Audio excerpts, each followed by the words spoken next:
you the I have discussed with you the indexes and then we have discussed that how to compute the capital gain. Now from capital gain, what are the exemptions available? So that out of there are 5 exemptions that we are supposed to discuss. Out of that 5 exemptions, I already have discussed with you section 54. तो section 54 how individual और HUF को इसका exemption मिलता है when we are selling the house property. सामने आपको नई property क्या बाई करनी पड़ती है? You again you have to buy the new house property 1 year before और सबकी ना आप बाय नहीं करते 1 year बिफोर 2 year आफ्टर और अगर कंस्ट्रक्ट करते हो तो 3 साल में कंस्ट्रक्ट करवाना है और इसके लिए अगर जाते हो आप तो आपको क्या करना पड़ेगा? कैपिटल गेन स्कीम का जो अकाउंट है वहां पे आपको पैसा डिपॉजिट कर देना है और वो असेट को आपको 3 साल तक एक बार आपने परचेज की तो आपको 3 साल तक उसको रखना पड़ेगा। वही आपका एग्जाम्पशन कंटिन्यू रहेगा। अगर 3 साल के पहले असेट आपने बेच दी तो जितना भी एग्जाम्पशन आपने ये साल में लिया है, जिस दिन असेट बेची 3 साल से पहले, वो साल में again that exemption will get reverse. आप एक घर के सामने दूसरा घर खरीद सकते हो। अगर 2 करोड़ तक कैपिटल गेन है, you have option, you can bye 2 houses. लेकिन 2 करोड़ से ज्यादा कैपिटल गेन है, you can bye 1 house. Okay, फिर मैंने सेक्शन 54B डिस्कस किया था आपके साथ कि इंडिविजुअल और HUF वाला आरसीसी को इसका एग्जम्पशन मिलता है। कौन सी एसेट आपने बेची है 54B के लिए? अर्बन एग्रीकल्चर लैंड आपने बेची है और सामने आपको कौन सी लैंड बाय करनी है? You have to buy the either urban और either rural agriculture land you are suppose to buy. Okay, वो कौन से पीरियड के अंदर? Okay, within the 2 years from the date of transfer. और जितना पैसा आपने नई एसेट में इन्वेस्ट किया है that much exemption will be available. यहाँ पे भी लॉक इन पीरियड है कि आपको 2 साल तक वो असेट को, sorry, if the asset is acquired new asset तो उसको 3 साल तक उसको लॉक इन पीरियड में रखना पड़ेगा। लेकिन अगर उसने एग्रीकल्चर लैंड बाय की है और वो बेचता है तो एग्जम्पशन रिवर्स नहीं होगा। Non agriculture land, sorry, agriculture land rural में बाय की है और वो 3 साल से पहले बेच देता है तो capital gain will not gate reverse, capital gain उस पर लगता नहीं। लेकिन अगर 3 साल से पहले आपने अर्बन लैंड बाय की है और वो बेच देते हो तो again whatever exemption you have claim that will get reverse. This is section 54B we have discussed. Then lastly yesterday I have discussed with you section 54D। सेक्शन 54D किस चीज के लिए? कि भाई इसका एग्जम्पशन किसको मिलता है 54D का? तो 54D का exemption available to any person, कोई भी पर्सन को मिल सकता है। ऊपर के 2 एग्जम्पशन किसके लिए थे? Only for individual and HUF। लेकिन ये किसके लिए? फॉर एनी पर्सन, मतलब individual, firm, company, HUF, BOP, BOI सबको ये एग्जम्पशन मिलता है। लेकिन कब? when there was a compulsory acquisition of either land or building or both by the government from you। और वो भी कैसा? लैंड और बिल्डिंग जो इंडस्ट्रियल पर्पस के लिए यूज हो रहा है, ऐसा बिल्डिंग आपसे ले लिया है गवर्नमेंट। अगर उस पर आपको शॉर्ट टर्म के ऊपर के दोनों पॉइंट में पॉइंट क्या था? देखो, 54 का एग्जम्पशन लेना है, वो asset long term capital asset होनी चाहिए। 54B वाला लेना है। 54B में भी ये क्राइटेरिया था कि भाई 54 के लिए भी लॉन्ग टर्म है, 54B के लिए लॉन्ग टर्म या शॉर्ट टर्म दोनों चले लैंड वाले के। और यहाँ पे भी क्या है कि अगर 54D का भी एग्जम्पशन चाहिए, लॉन्ग टर्म या शॉर्ट टर्म कोई भी कैपिटल असेट आप बेचोगे चलेगा, आपसे गवर्नमेंट ने ले ली है वो चलेगा। और सी आपको नया क्या बाय करना है? तो आपको नया लैंड और बिल्डिंग ही बाय करना है, वो भी फॉर इंडस्ट्रियल पर्पस। और अगर आपको ये परचेस कितने टाइम में करना है? क्योंकि within 3 years from the date of receipt of compensation. Government ने ले ली है तो गवर्नमेंट ने जिस दिन आपको कॉम्पेंसेशन दिया उसके 3 साल के अंदर आपको नई जमीन या मकान आपको बाय करना है जो इंडस्ट्रियल पर्पस के लिए यूज करना है। और देखो 3 साल का टाइम है, इसलिए obviously capital gain account scheme will be applicable. तो आपको एक अकाउंट ओपन करवा के वहां पैसे रख देना है और वो पैसे में से आपको 3 साल के अंदर नई लैंड या नई बिल्डिंग बाय करनी है। और जितना पैसा आपने इन्वेस्टमेंट किया है उतना आपको एग्जम्पशन मिल जाएगा। या तो आपने नई एसेट बाय कर दी, या तो फिर नहीं बाय की, 3 साल के अंदर बाय करने वाले हो तो अपने अकाउंट में डिपॉजिट कर दिया। ये दोनों में से विच एवर इज लोअर, मतलब कैपिटल गेन का अमाउंट और the amount which you have invested in the new asset और amount which you have deposited in the capital gain account scheme, जितना अमाउंट डिपॉजिट किया है उतना आपको एग्जाम्पशन मिलेगा। ओके। और देखो यहाँ पे भी लॉक इन पीरियड क्या है, सेम है सेक्शन 54, मतलब 3 साल तक आपने जो नई एसेट बाय की है उसको आपके पास रखनी है। तो this 3 deduction exemption I have discussed with you. Now today we will start with the new exemption, that is exemption for immovable property। अगर आपने कोई भी immovable property अगर आप बेचते हो, either it is a land, देखो ये exemption किसको मिलता है, this exemption is available to which assessee, देखो you can see here which assessee, assessee may be any person, कोई भी assessee है उसको exemption मिलेगा। उसमें कौन सी असेट ट्रांसफर की होनी चाहिए, तो क्या asset transfer must be land building और बोथ, इमूवेबल असेट उसने ट्रांसफर की होनी चाहिए, either it is a land और बिल्डिंग और बोथ। ओके। और उस पे उसको कौन सा कैपिटल गेन हुआ होना चाहिए, कि लॉन्ग टर्म कैपिटल गेन हुआ होना चाहिए, मतलब ये शॉर्ट टर्म के लिए नहीं, it is for long term capital gain only. Okay. ऊपर के ये 2 सेक्शन थे 54D और 54B, उसमें शॉर्ट टर्म और लॉन्ग टर्म दोनों दिया था, लेकिन 54 EC जो है is for only long term capital gain, मतलब आपको लॉन्ग टर्म कैपिटल गेन हुआ है एसेट को बेचने से, और आपको क्या करना है कि आपको कैपिटल गेन पे टैक्स बचाना है। In order to save the capital gain tax you have to buy the new asset. तो नई एसेट आपको कौन सी बाय करनी है, तो सी आपको रिडीमेबल बॉन्ड्स बाय करने हैं। मतलब अगर आपको देखो आपने घर बेचा या जमीन बेचा, या तो फिर दोनों बेचा, तो आपके पास 2 ऑप्शन है, घर बेचा है आपने रेसिडेंशियल बिल्डिंग, तो आप नया रेसिडेंशियल हाउस खरीद के 54 का एग्जम्पशन ले सकते हो। तो आपको नहीं घर खरीदना है, ओके। अगर एग्रीकल्चर लैंड है तो एग्रीकल्चर लैंड के सामने आप नई एग्रीकल्चर लैंड बाय करके 54B वाला एग्जम्पशन ले सकते हैं। लेकिन आपको वो दो में नहीं जाना है कि मैं नवी जमीन के नवा घर में हमारे इन्वेस्टमेंट नहीं करूँ, हमारे कैपिटल गेन बचाओ છે। In that case, see you have option, you can buy the bonds। देखो यहाँ bonds दिए गए, bonds, और वो भी कैसे, रिडीमेबल आफ्टर 5 ईयर, मतलब 5 साल तो आपको लेने के बाद अपने पास रखने हैं। इसमें से कोई भी बॉन्ड आप परचेज कर सकते हो, नेशनल हाईवे अथॉरिटी का बॉन्ड, या तो फिर रूरल इलेक्ट्रिफिकेशन कॉर्पोरेशन का बॉन्ड, या तो फिर पावर फाइनेंस कॉर्पोरेशन का बॉन्ड, या तो फिर इंडियन रेलवे फाइनेंस कॉर्पोरेशन का बॉन्ड। इसमें से कोई भी बॉन्ड आप बाय कर सकते हो। मतलब आपने असेट कौन सी बेची होनी चाहिए, the asset which you have sold must be a land building और बोथ। उस पे कौन सा गेन हुआ होना चाहिए, कि long term capital gain. Now to save the capital gain tax, which asset you are suppose to buy, you are supposed to buy the bonds which is redeemable after 5 years। which bonds, so these 4 bonds are given, national highway authority of India के bond, rural electrification corporation के bond, power finance corporation के bond, या तो फिर Indian railway finance corporation, IRFCL, PFCL, RECL और NHAI में से किसी के भी बॉन्ड आपने बाय किए होने चाहिए। देखो यहाँ पे मैक्सिमम एग्जम्पशन की लिमिट दे रखी है कि how much exemption you can claim. तो यहाँ maximum exemption limit is given that not more than 50 lakh. So maximum 50 lakh का ही आपको एग्जम्पशन मिल सकता है। You can not claim the exemption more than ₹50 lakh in the given case. मतलब 54 किसी का एग्जम्पशन लिमिट इज गिवन। अगर सपोज आपको कैपिटल गेन हुआ है बहुत बड़ा, तो 1 करोड़ का कैपिटल गेन, तो अगर आपने 1 करोड़ रुपया के बॉन्ड ले लिए तो आपको 1 करोड़ का एग्जम्पशन नहीं मिलेगा। You can get the exemption under section 54 EC only up to ₹50 lakh. तो 50 लाख तक का ही आपको एग्जम्पशन मिलेगा। You can not claim the exemption more than 50 lakh. तो this is the maximum exemption limit. Okay, just a minute.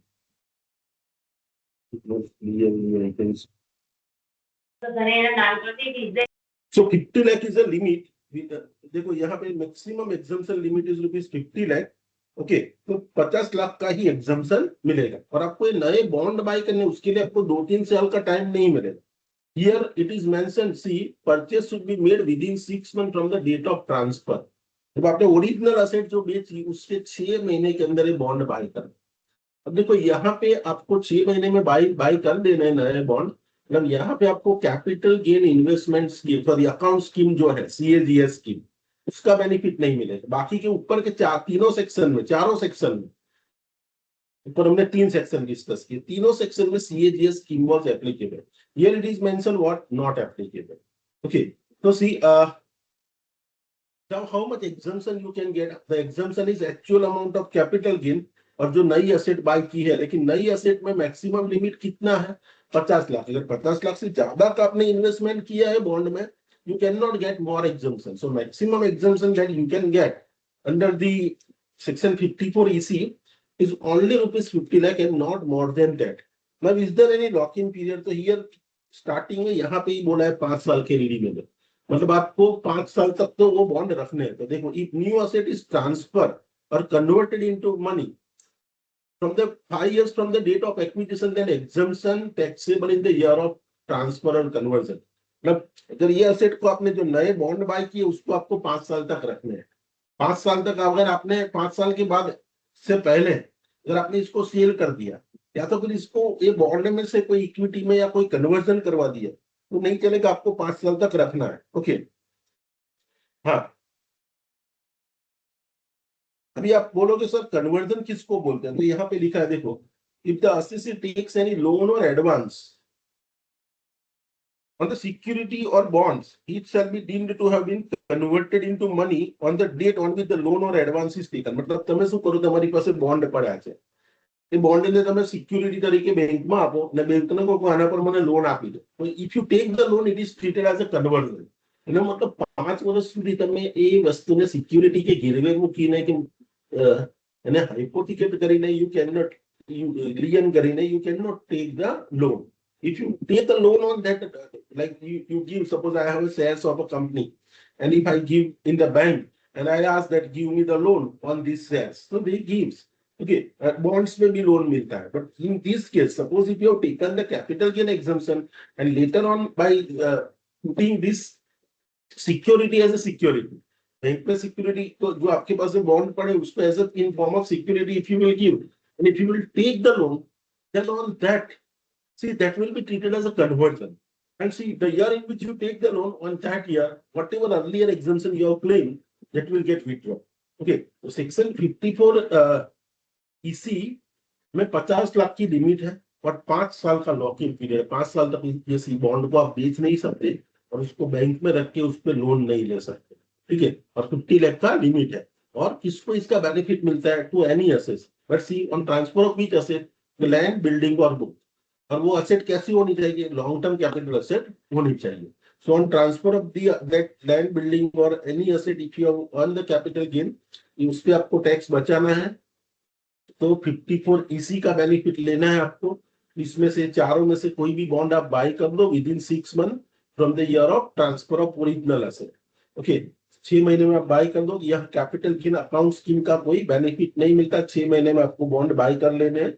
Bond by करके आपने जितना भी इन्वेस्टमेंट नए बॉन्ड में किया that much exemption will be available but subject to limit of 50 lakhs। And here what is the locking period? Locking period is a 5 year. 5 साल तक ये बॉन्ड को आप ना तो बेच सकते हो ना तो कन्वर्ट कर सकते हो।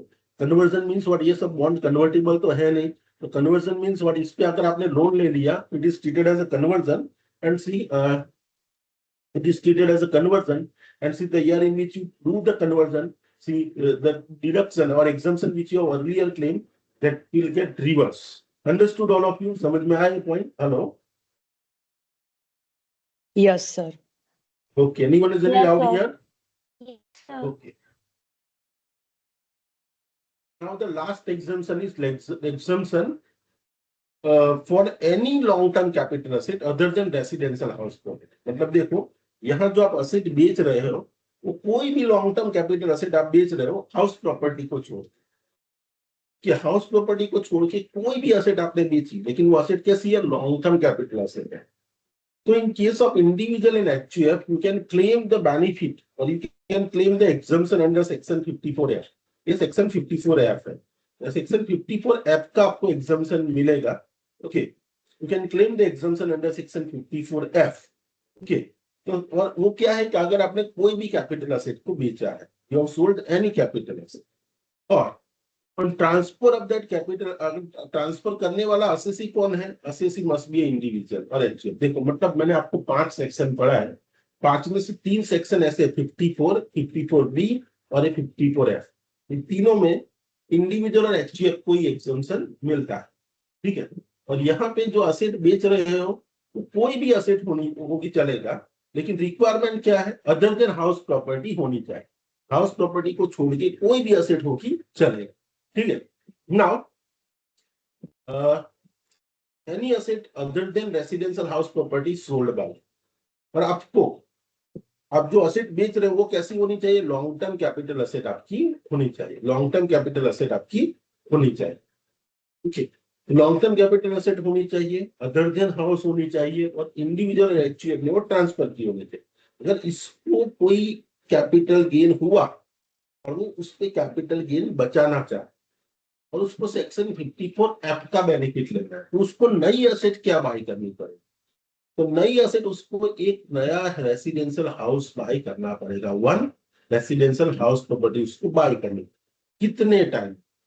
Okay, within 1 year before the date of transfer, मतलब आपको जो साल में गेन हुआ उसके 1 साल पहले खरीदा होगा तो भी चलेगा, या तो फिर 2 साल के अंदर आप नया घर खरीद लो, एक्विजिशन, या तो फिर 3 साल के अंदर नया घर कंस्ट्रक्ट करो, खुद कंस्ट्रक्ट करवाते हो तो उसके लिए 3 साल का टाइम, बना बनाया हुआ घर खरीदते हो तो 2 साल का टाइम, या तो फिर आपने जिस साल में ट्रांसफर किया उसके 1 साल पहले भी खरीदा है, that is also eligible. Okay, तो यहाँ 2 या 3 साल का आपको ऑप्शन है, मतलब can you get the benefit of capital gain accounts की, मतलब ये पैसा अभी आपको कहाँ रख देना है?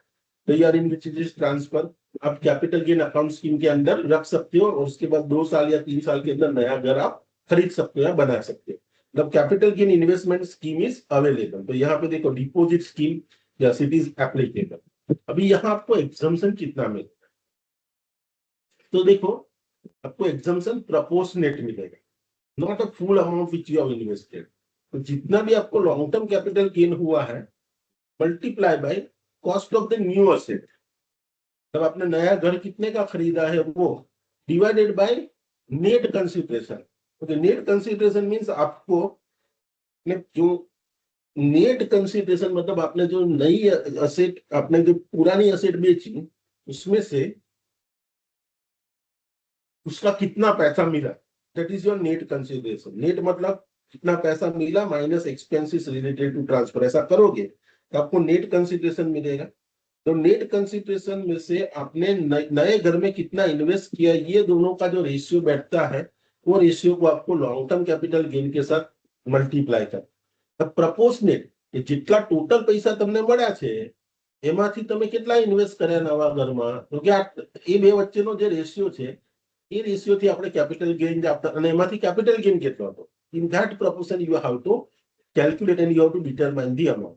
नाउ सी, अगर न्यू असेट की कॉस्ट 10 करोड़ से बढ़ जाती है, देन सी 10 करोड़ से ऊपर यहाँ एग्जाम्पशन नहीं मिलता, तो in that case 10 crore shall be taken as, अगर देखो if the cost of the new asset is exceeds 10 crore, then the amount exceeding 10 crore shall not be taken for the purpose of this exemption। એટલે અહીંયા cost of new asset જો suppose 12 crore હોય તો અહીંયા તમે ઉપર કેટલા લેશો? only 10 કરોડ। એટલે 10 crore only is to be taken as a base, તો 10 કરોડ ની ઉપર તમે ક્યારે આ amount નહીં લઈ શકો। तो cost of asset, अगर न्यू असेट नया घर आपने बाय किया वो 10 करोड़ के ऊपर गया तो आपको 10 करोड़ ही लेना है, ठीक है। अभी आपने नया घर जो बाय किया है उसको कितने टाइम पर आपको उसको लॉकिंग पीरियड में रखना पड़ेगा, मतलब before which period you can not sell it. तो न्यू असेट ट्रांसफर अगर 3 साल के अंदर बेच देते हो from the date of purchase और कंस्ट्रक्शन, तो exemption claim earlier shall be withdrawn. तो पहले जो एग्जम्पशन ये साल में क्लेम किया था आपने, अगर 3 साल होने से पहले 2 साल में आप बेच देते हो, ये साल में जो एग्जम्पशन किया था that exemption will be withdrawn. Okay, और यहाँ एडिशनल कंडीशन क्या है? You can see the additional condition कि on the date of transfer of a long-term capital asset, assessee should not own more than one residential house property। मतलब देखो यहाँ पे आपको कोई भी कैपिटल असेट बेचनी है घर के अलावा, और नया क्या बाय करना है, जो कि घर बाय करना है। लेकिन ये सेक्शन का बेनिफिट लेना है आप, तो आपके नाम पे कोई नई मतलब पुरानी हाउस प्रॉपर्टी नहीं होनी चाहिए। When you are already owning one house and you are buying another house, you cannot claim the benefit of this section. So to claim the benefit of this section, what is the requirement? You should not be a owner of any other house property the day on which you are acquiring the new house property. तो जिस दिन नई house property आप bye करते हो, जिस दिन आप पुरानी असेट बेचते हो, उस दिन आपके पास कोई घर नहीं होना चाहिए। So on the date of transfer of long-term capital asset, assessor should not own more than one house. And see,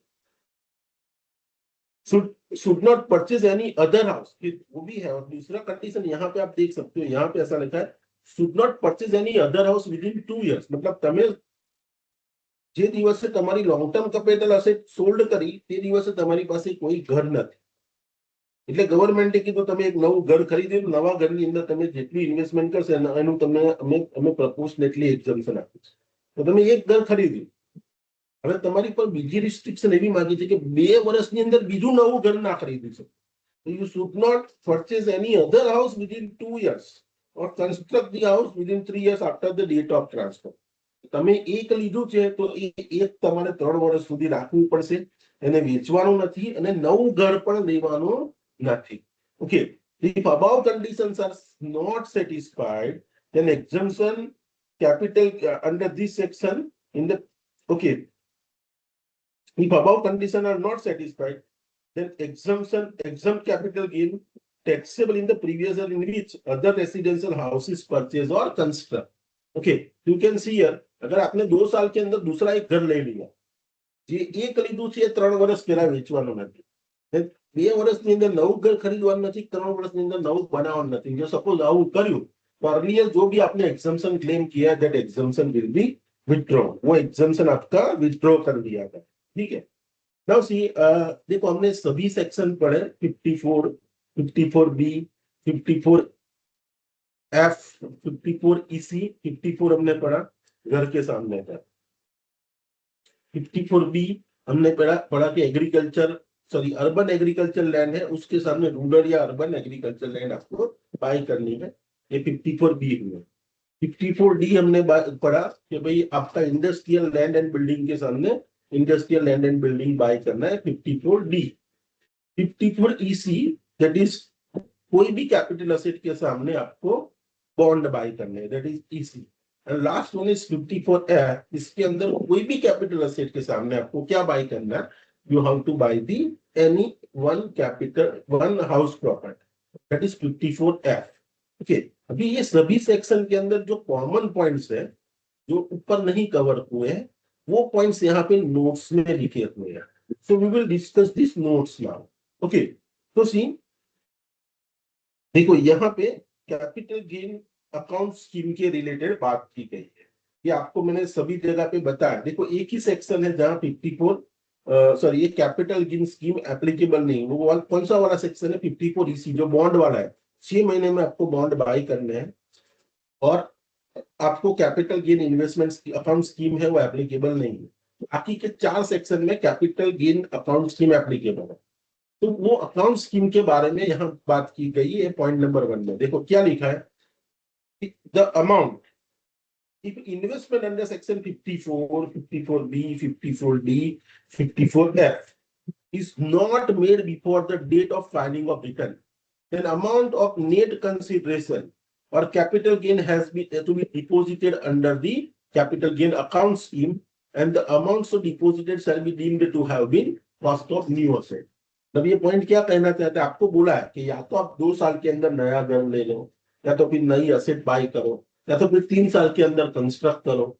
अगर आपने ये नया घर या नई प्रॉपर्टी जो असेट बाय करनी है, वो आपका जो ये साल सपोज 24-25 का प्रीवियस है, उसकी due date of filing of return तक आप ये नई असेट बाय नहीं कर सके तो कोई प्रॉब्लम नहीं है। आपका जो रिटर्न फाइलिंग का डेट आता है उससे पहले वो पैसा है जिस वो आपको ये कैपिटल गेन अकाउंट स्कीम में डिपॉजिट कर देना। सो ऑन और before which date you are suppose to deposit in the capital account scheme, अगर आपने नई असेट बाय नहीं कर पाए तो you deposit that money in your capital gain account scheme on और before due date of filing of return. Okay, और देखो what is the time limit? Such deposit in the capital gain account scheme should be made before the actual date of filing of return. It should be made before the due date or actual date of the filing of return, whichever is earlier. मतलब अगर समझ लो 30 जून आपकी 30 जुलाई due date of filing of return, और आप 25 जुलाई को return file करते थे, तो 25 जुलाई आपका क्या हुआ? Actual rate of filing of return. And what is the due date of filing of return? 30 जुलाई.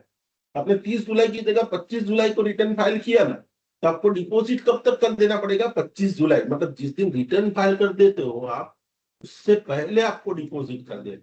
તમે કહેશો સર मैं रिटर्न भले फाइल करूं, हमें वो 30 जुलाई पहला तो डिपॉजिट કરી શકું નો. तो यहाँ पे बहुत क्लियरली लिखा है कि which date is at what is the time limit the such deposit in the capital account scheme should be made before due date of filing of return or actual date of filing of return, whichever is earlier. मतलब आपने due date से पहले return file किया है, वो deposit भी पहले कर. ड्यू डेट को रिटर्न फाइल कर देते हो, ड्यू डेट की पहले आप एक अकाउंट में पैसा डिपॉजिट कर दो. और सपोज समझ लो कि आपको बोला है कि 2 साल के अंदर नया घर आपको लेना है, तो 3 साल के अंदर नया कंस्ट्रक्ट करना. अभी आप 2 साल हो गए, पैसे वहां पड़े ही है, और 3 साल हो गए आपने कंस्ट्रक्ट नहीं किया, आपने एग्जाम्पशन ले लिया, और 3 साल खत्म होने पे क्या होगा? जो पैसा वो अकाउंट में पड़ा है, तो अगर amount is remain unutilise, what is the treatment? If amount deposited is not utilized in the time specified for the purpose within the stipulated period, then unutilized amount shall be charged as a capital gain of the previous year in which the specified period is expired. तो अगर आपने वो पैसा deposit किया था, वो account आपको बोला था 2 साल के अंदर नया घर खरीदना है, तो फिर 3 साल के अंदर आपको नया घर कंस्ट्रक्ट करना है, नई इंडस्ट्रियल लैंड बाई करनी है, ऐसा बोला गया है आपको, और आपने क्या किया? कुछ किया नहीं, वो पैसा वहां का वहां पड़ा है. तो the period the year in which that 3 years is get expire, in that year what ever money is lying in that account, देखो उसके ग्राउंड पे, वो पैसे के ग्राउंड पे आपने आगे के साल में एग्जाम्पशन ले लिया. तो जितना भी पैसा पड़ा है ना in that capital gain account scheme में, वो अकाउंट में, that money is treated as the income of the year in which that 3 year period is get expire or 2 year period is get expire. Okay, उतना पैसा आपकी income गिन ली जाएगी.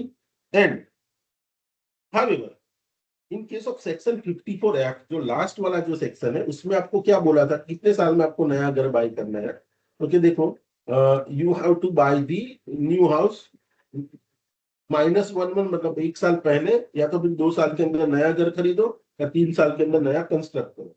देखिए 54F के बारे में क्या बोला है कि इन case of 54F, if the proportionate amount is taxable, yes obviously देखो અહીંયા પ્રોપોર્શનેટ અમાઉન્ટ ટેક્સ નો એક તમને એક્ઝામ્પશન મળે છે, તો ત્યાં જ્યારે ટેક્સેબિલિટીની વાત આવશે, જે અનયુટિલાઇઝ અમાઉન્ટ છે, તો અનયુટિલાઇઝ અમાઉન્ટને પણ આ રીતના જ આપણે કેલ્ક્યુલેટ કરીશું કે જેટલું તમે કેપિટલ ગેઇન ભૂતકાળમાં ક્લેમ કરો છે, એટલો કેપિટલ ગેઇન જેટલો અમાઉન્ટ ટેક્સેબલ થઈ જશે. Okay,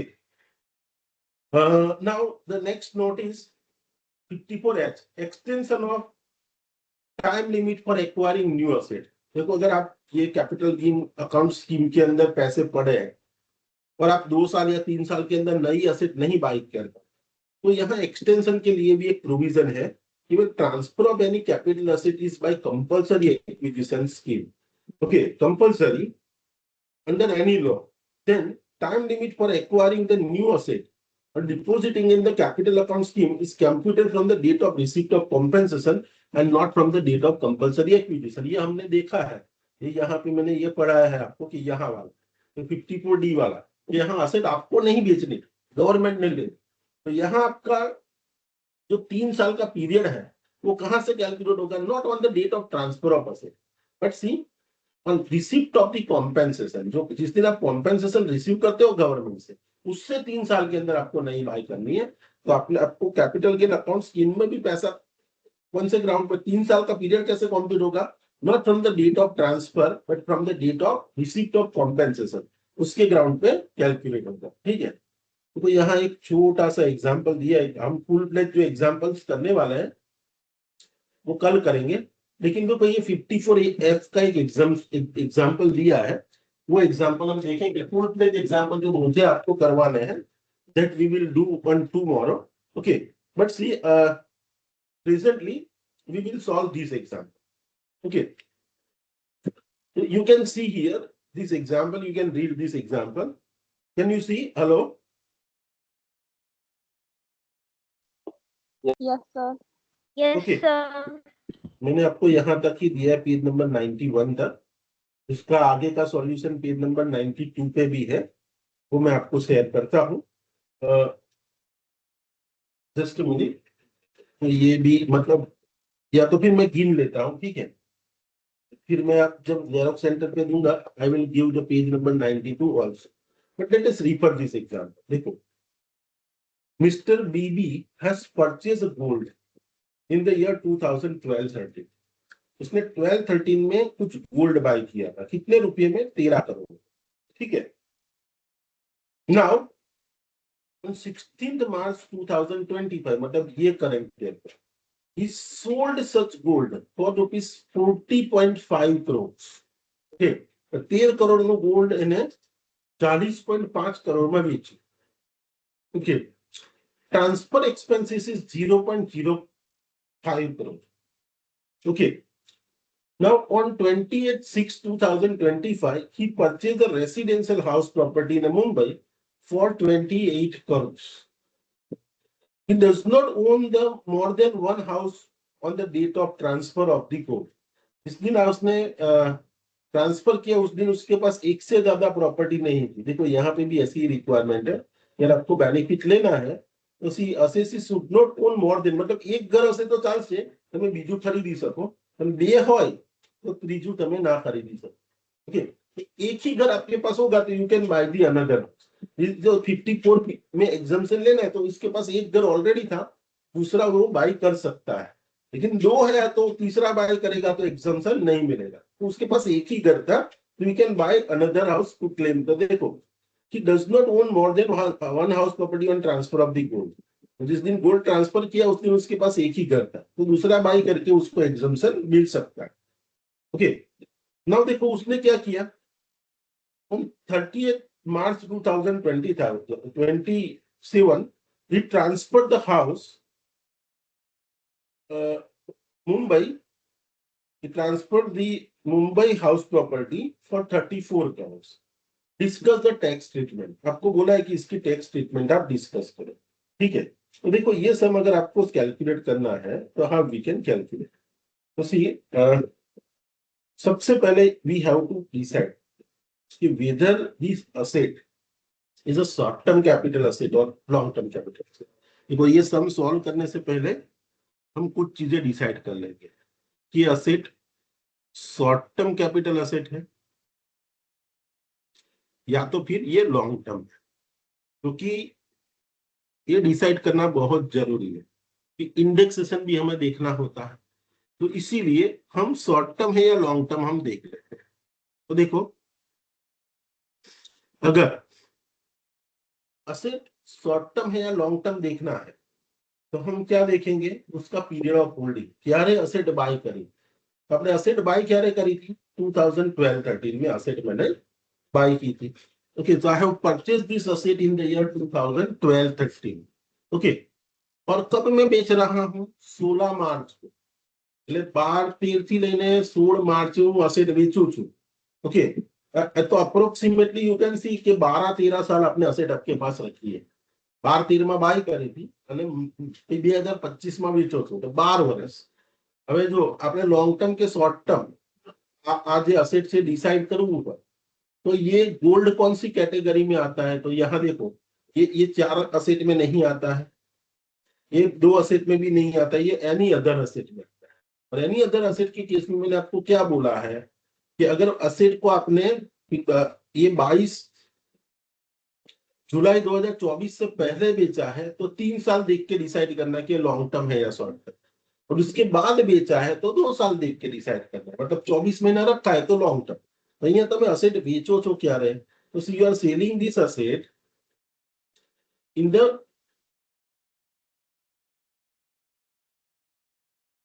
selling this asset on 16th March 2020, मतलब 23rd जुलाई 2024 के बाद बेचते हैं. ओके, मतलब 24 महीने से ज्यादा रखा है तो लॉन्ग टर्म. तो यहाँ पे ये मेरी असेट 24 महीना से ज्यादा है तो असेट मेरी लॉन्ग टर्म है या शॉर्ट टर्म. तो देखो यहाँ मेरा period of holding is more than 24 months. You can see it was hold more than 12 years. 12 વર્ષથી વધારે રાખી છે. 12 વર્ષ તો 24 મહિના કરતા વધારે જ છે, તો મારી અસેટ કેવી થઈ ગઈ? લોંગ. હવે લોંગ ટર્મ છે, તો મારે લોંગ ટર્મ કેપિટલ ગેઇન ગણવો પડશે. લોંગ ટર્મ ગણવો હોય તો what I have to keep in mind कि whether I have to take the benefit of indexation or not. Indexation નો બેનિફિટ મળશે કે નહીં મળે?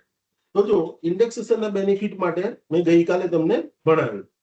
लाइक सपोज ये मैंने कल आपको आपके ग्रुप में भी शेयर किया. तो देखो मेरी असेट क्या है मुझे देखना है. लैंड और बिल्डिंग है, तो लैंड और बिल्डिंग में तो ये सब हम देखते हैं, लेकिन यहाँ मैंने असेट जो बेच रहा हूँ क्या है? गोल्ड है. तो गोल्ड कौन सी कैटेगरी में आता है? अदर असेट के केस. तो उसमें मुझे डेट ऑफ परचेस देखना ही नहीं है, मुझे डेट ऑफ सेल देखना है. और डेट ऑफ सेल में मुझे क्या देखना है? 23 जुलाई 2024 के बाद में बेचा है या पहले से बेचा है. यू कैन सी आपके केस में ये असेट जो है उसको बेचा कब है? 16 मार्च 2025 को. तो 16 मार्च 2025 को असेट को बेचा है, मतलब देखो इट इज सोल्ड आफ्टर 23 जुलाई 2024. उसके बाद अगर आपने असेट बेचा है तो इंडेक्सेशन का बेनिफिट मिलेगा? Answer is no. तो यहाँ इंडेक्सेशन लागू नहीं पड़ेगा. तो आपको सीधा सम कैलकुलेट करना है. अगर इस पे लॉन्ग टर्म कैपिटल गेन आएगा तो लॉन्ग टर्म कैपिटल गेन कौन से रेट पे टैक्सेबल होगा? It will be taxable at the rate 12.5%. तो यहाँ पहले हमने क्या डिसाइड किया? इधर the asset is long term और शॉर्ट टर्म. तो ये डिसाइड हो गया है कि it is a long term. अभी लॉन्ग टर्म में तो इंडेक्सेशन का बेनिफिट मिलेगा या नहीं मिलेगा? तो कि ये अदर एसेट है और इट इज सोल्ड आफ्टर 23 जुलाई 2024. इसके बाद बेची है, तो see you can not get the benefit of indexation. So indexation benefit is not available. Okay, you cannot claim the benefit of the indexation. ये benefit आपको मिलने वाला नहीं है. तो indexation नहीं मिलने वाला है. तो let us start to compute the capital gain. तो देखो मुझे क्या करना है? तो सबसे पहले कैपिटल गेन गिनना है. तो I will write down the full value of consideration.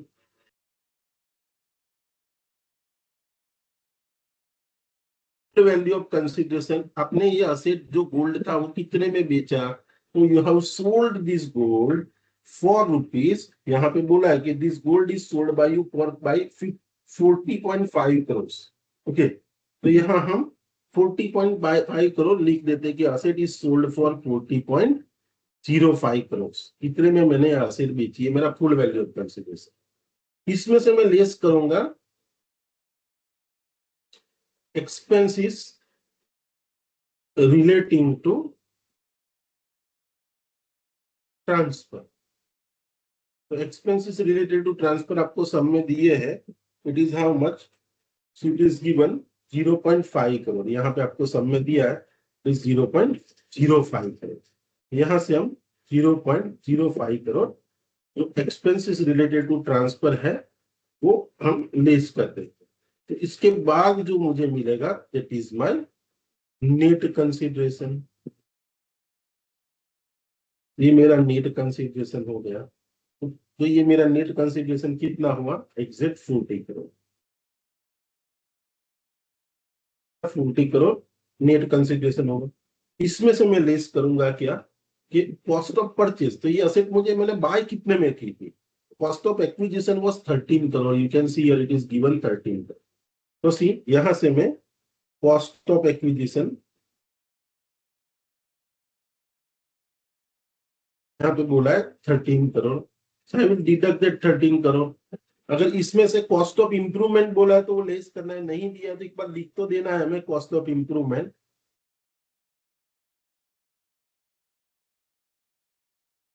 Cost of improvement आपको सब में दिया नहीं है. ओके, तो देखो ये ऐसा करने से मेरे पास जो भी अमाउंट आएगा this is my long term capital gain. तो देखो ये मेरा लॉन्ग टर्म कैपिटल गेन जो हुआ, long term capital gain is how much?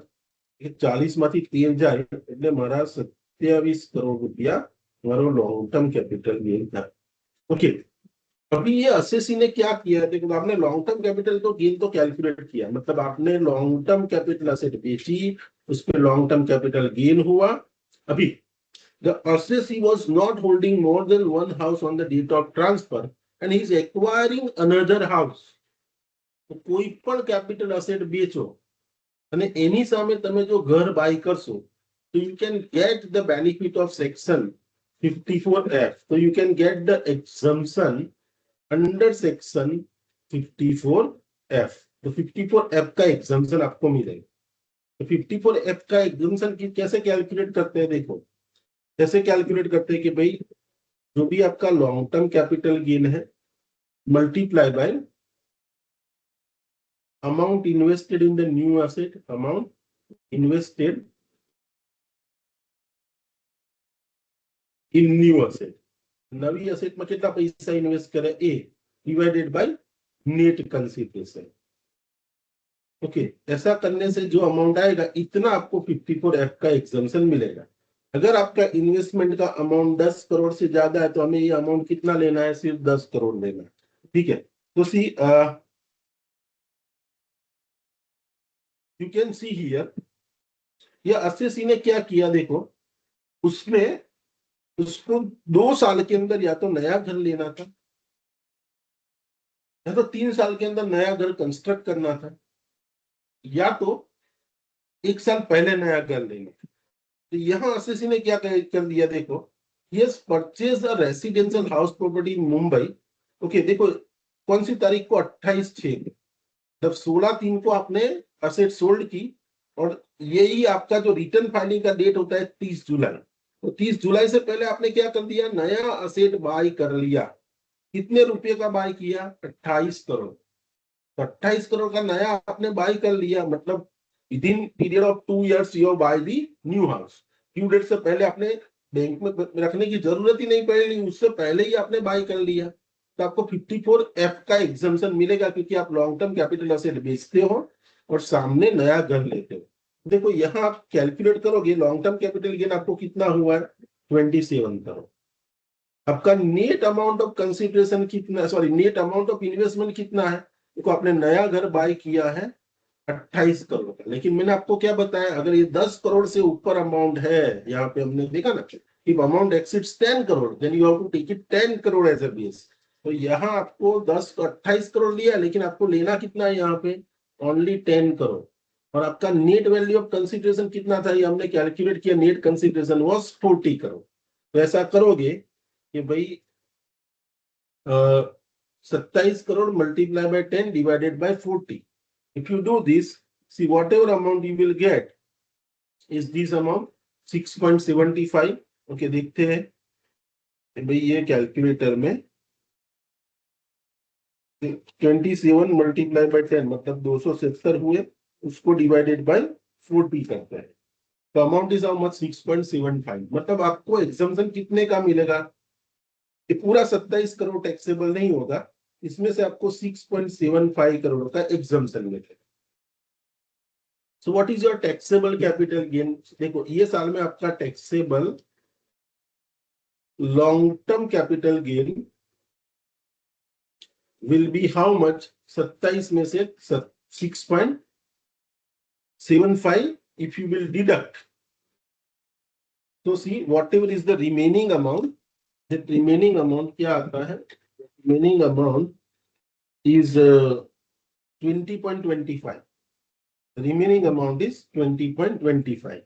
okay, so 20.25 is your 20.25, this is your taxable capital gain for this year। okay, तो ये तो आपका कैपिटल गेन हुआ, ठीक है। अब ये साल का, फिर आपको ऐसा बोला है कि देखो इसने घर को है ना, ऐसा बोला है ये जो घर उसने नया खरीदा मुंबई में, okay, he has purchase a new property in Mumbai, 28 crore में उसने बाय किया। तो उसने क्या किया, देखो यही प्रॉपर्टी की इसकी रिस्पॉन्सिबिलिटी क्या है, 3 साल तक उसको रखनी है। उसने 28/6/2025 को खरीदा, ठीक है। तो यहाँ पे what is the requirement, you are suppose to hold for 3 years from the date of transfer. ये मतलब ये 16/3/2003 years। अब देखो यहाँ पे क्या बोला है, कितने साल तक आपको लॉक इन पीरियड में रखनी है। तो see the new asset is transferred within 3 years from the date of purchase और कंस्ट्रक्शन। सॉरी, जिस दिन आपने परचेज किया उससे उसके बाद आपको 3 साल तक रखना है। तो मैंने परचेस किया कौन सी डेट को, 28/6/2025, 28/6/2025 से 28/6/2026, 27 और 28, 28/6/2028 तक मुझे एसेट रखनी थी। तो मेरा एग्जाम्पशन मुझे मिला है ना, वो कंटिन्यू रहेगा। लेकिन मैं क्या करता हूं कि 30 मार्च 2027 को मैं एक नया घर, नहीं यही घर मैं बेच देता। The house is sold on 30 March 2027, मतलब प्रीवियस ईयर कौन सा होगा, प्रीवियस ईयर 2026-27 में आपने ये जो एग्जाम्पशन लिया है कितने का, ये जो एग्जाम्पशन आपने ये साल में लिया, ये हम कौन से ईयर के लिए कैलकुलेट कर दे, ये हम कैलकुलेट कर रहे हैं 2000 असेसमेंट ईयर 25-26 के लिए कैलकुलेट करते हैं, प्रीवियस ईयर 24-25 ये साल के लिए कैलकुलेट करते हैं। तो ये साल में मुझे ये नया घर खरीदने से 6.75 करोड़ का मुझे बेनिफिट मिला है।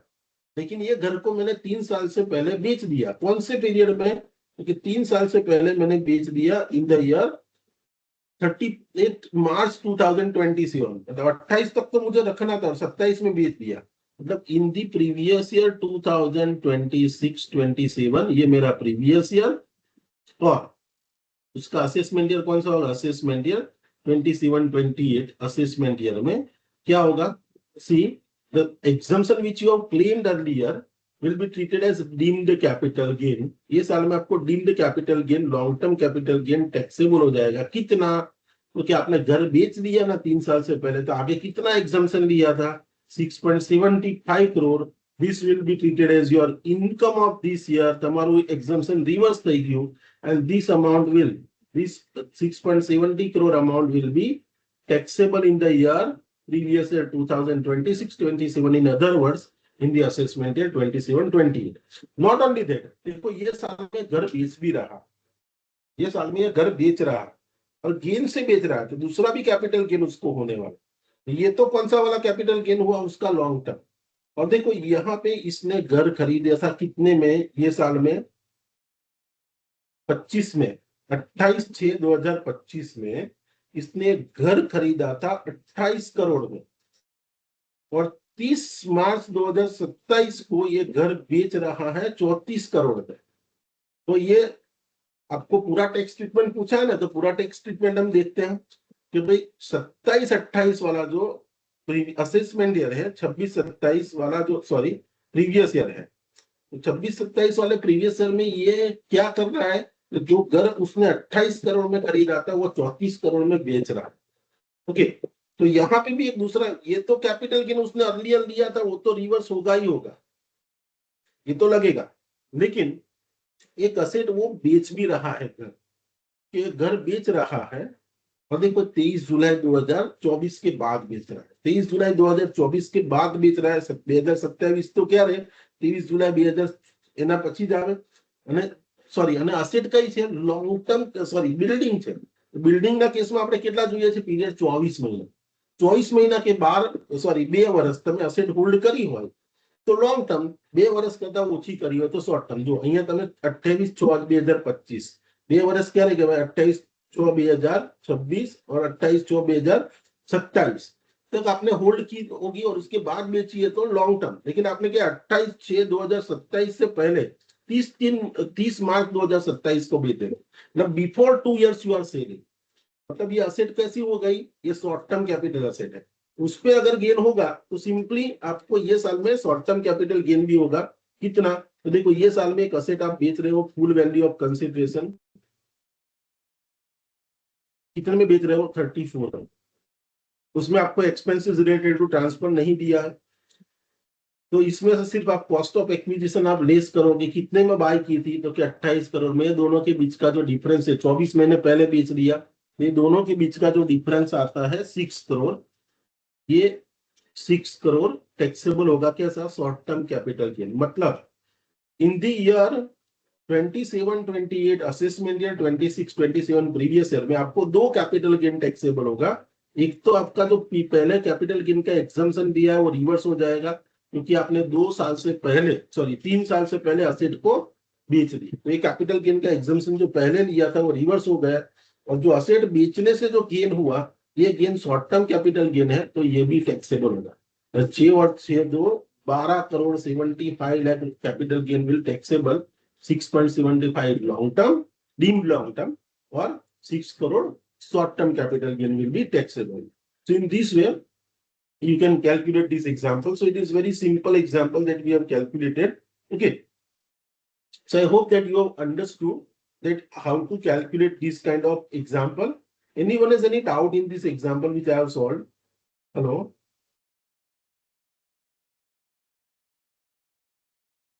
Hello? Hello? Yes, Hello? sir. Okay. So I hope that you all have understood this example. Okay. Now tomorrow we have to solve a few more example on the capital gain in the morning. Now, before we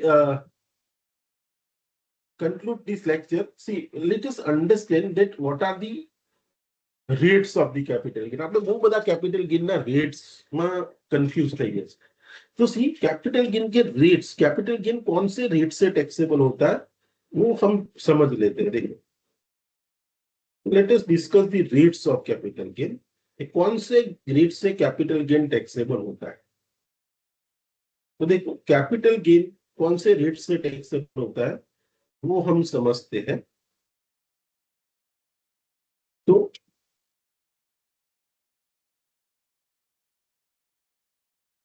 okay, देखो पहले तो ये जो asset होती है, जो equity share और equity oriented mutual fund, जो लिस्टेड कंपनी के जो शेयर से जिस पे आपने एसटीटी पे किया है, ओके, तो देखो अगर आपके पास लिस्टेड कंपनी के इक्विटी शेयर है, या तो फिर आपके पास इक्विटी ओरिएंटेड म्यूचुअल फंड के यूनिट्स हैं, ओके, या तो फिर ये जो असेट है बिजनेस जो ट्रस्ट होता है, बिजनेस ट्रस्ट के यूनिट है। तो ये जो it is as good as mutual fund, business trust unit is also as good as mutual fund. तो ये सब की यूनिट्स है, या तो फिर लिस्टेड कंपनी की इक्विटीज है। और तो इसमें हम पीरियड ऑफ होल्डिंग कितना देखते हैं? We always consider 1 year period, कि 1 ईयर के से ज्यादा रखा है तो उसको हम लॉन्ग टर्म कहते हैं, और 1 ईयर से कम है तो हम उसको शॉर्ट टर्म कहते हैं। तो अगर ये लॉन्ग टर्म है, आपका होल्डिंग पीरियड लॉन्ग टर्म है, और तो लॉन्ग टर्म कैपिटल गेन इसका जो होता है, long term capital gain on listed company equity share, listed company के जो इक्विटी शेयर है उस पर अगर लॉन्ग टर्म कैपिटल गेन हुआ है तो it is get covered under section 112A। Listed company के इक्विटी शेयर या तो फिर इक्विटी ओरिएंटेड म्यूचुअल फंड के यूनिट है, बिजनेस ट्रस्ट के यूनिट है, और अगर आपने उसको 1 साल से ज्यादा रखा है तो उस पर जो गेन होता है उसको लॉन्ग टर्म कैपिटल गेन कहते हैं। अगर ये ट्रांजेक्शन पे आपने सिक्योरिटी ट्रांजेक्शन टैक्स पे किया, ऑब्वियसली जब आप लिस्टेड कंपनी के शेयर ट्रेड करोगे, ओके, थ्रू ऑनलाइन मोड ही सेल करोगे और उस पर एसटीटी पे किया जाता है। तो अगर एसटीटी पे किया है तो ये केस में कैपिटल गेन का रेट कितना लगेगा? तो पहले तो अगर ये सिचुएशन में 1,25,000 तक का कैपिटल गेन होता है ना, तो दैट इज गेट एक्सम्प्ट।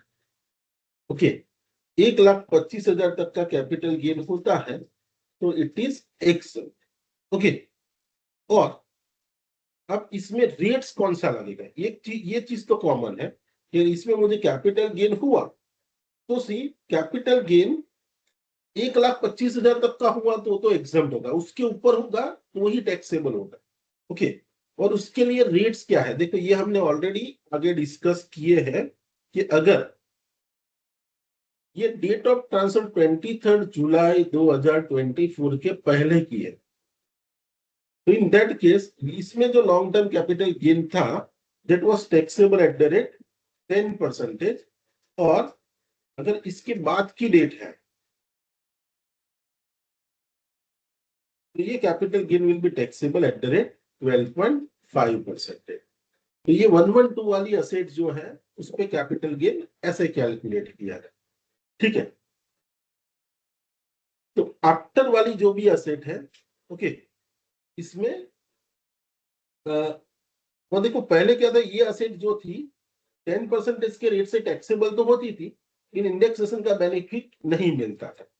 और अभी भी इसमें 12.5% तो लगेगा, लेकिन भले लॉन्ग टर्म में इंडेक्सेशन ये वाली असेट में कभी भी लगेगा नहीं, बिफोर हो या आफ्टर हो, इसमें इंडेक्सेशन का बेनिफिट नहीं मिलता है। मतलब अगर मैं लिस्टेड कंपनी के शेयर बेच रहा हूँ, उस पर एसटीपी पे किया है, या तो म्यूचुअल फंड के यूनिट्स हैं जो इक्विटी ओरिएंटेड उसको बेच रहा हूँ, 1 साल के बाद बेच रहा हूँ, मतलब होल्डिंग पीरियड मेरा 1 साल से ज्यादा है, तो लॉन्ग टर्म कैपिटल गेन होगा। बिफोर है या आफ्टर है 23 जुलाई के, सभी केस में मुझे 1,25,000 का एक्सम्पशन मिलेगा। लेकिन 23 जुलाई 2024 के पहले अगर मैंने सेल किया है तो 10% के रेट से टैक्सेबल होगा, उसके बाद होगा तो 12.5% के रेट से टैक्सेबल होगा, और इंडेक्सेशन का बेनिफिट दोनों में कहीं मुझे नहीं मिलेगा। ठीक है, अभी आप समझ लो, यही इक्विटी ओरिएंटेड म्यूचुअल फंड और यही इक्विटी शेयर्स अगर आपने 1 साल से कम, okay, less than 1 year, 1 year से लेस पीरियड में आपने बेचा है, तो उसमें होने वाला गेन आपका क्या होगा? Short term capital gain. 1 साल से ज्यादा है तो लॉन्ग टर्म, और उसके लिए ये है। लेकिन अगर 1 साल से कम हुआ है और 112 वाला है, तो in that case see there is a section 111। अगर शॉर्ट टर्म कैपिटल गेन इस पे होता है तो उसके लिए सेक्शन कौन सा है? 111A। और देखो यहाँ तो इंडेक्सेशन की कोई बात ही नहीं शॉर्ट टर्म के अंदर। ओके, तो इसके अंदर सिर्फ आपको दो चीज याद रखनी कि डेट ऑफ ट्रांसफर क्या है। डेट ऑफ ट्रांसफर 23 जुलाई 2024 से पहले की है। ओके, अगर डेट बिफोर है तो in that case the tax rate is 15%।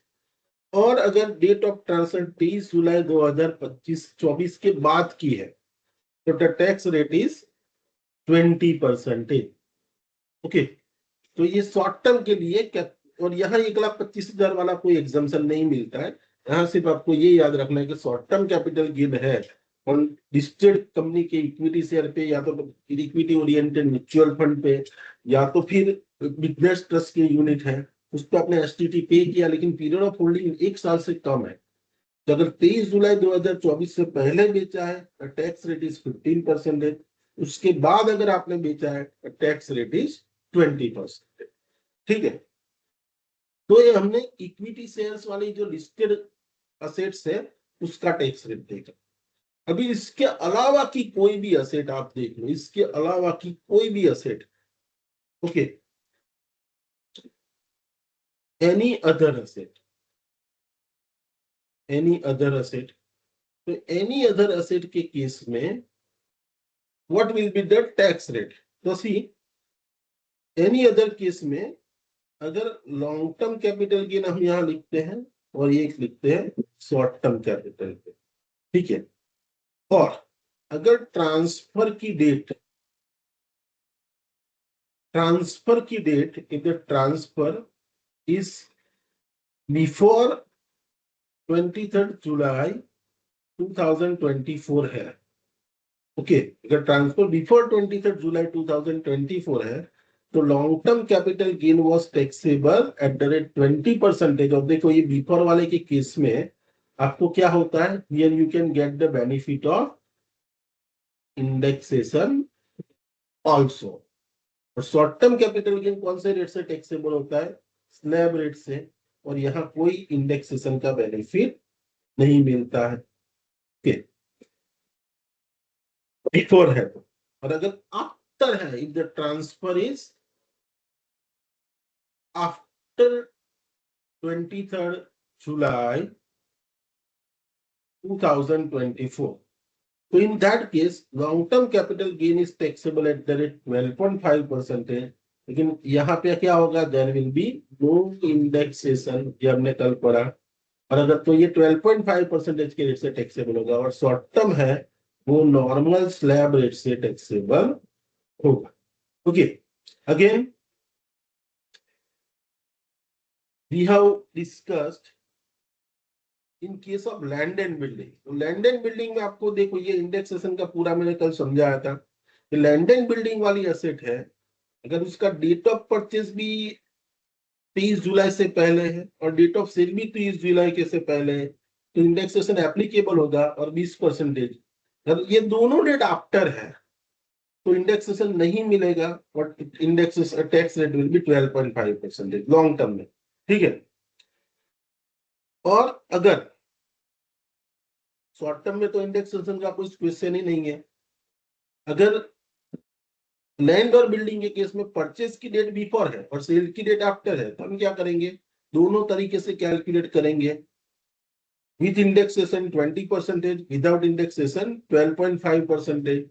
और फिर दोनों का टैक्स कैलकुलेट करने के बाद जो ऑप्शन हमारे लिए बेटर है, that option we will prefer.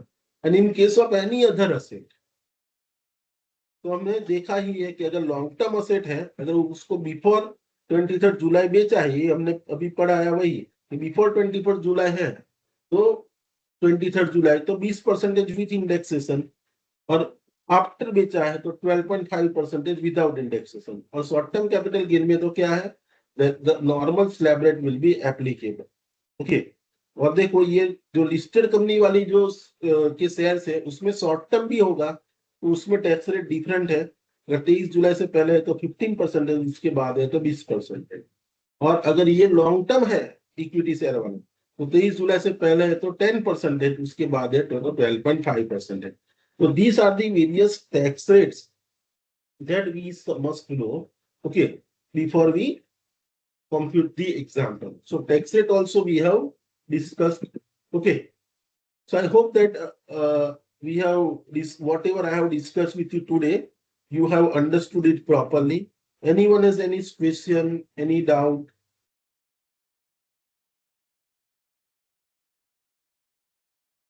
Hello. Yeah. Hello, am I audible? Yes, sir. Okay, so any question, any doubt Yes, in this sir. lecture? So I am concluding my today's lecture here.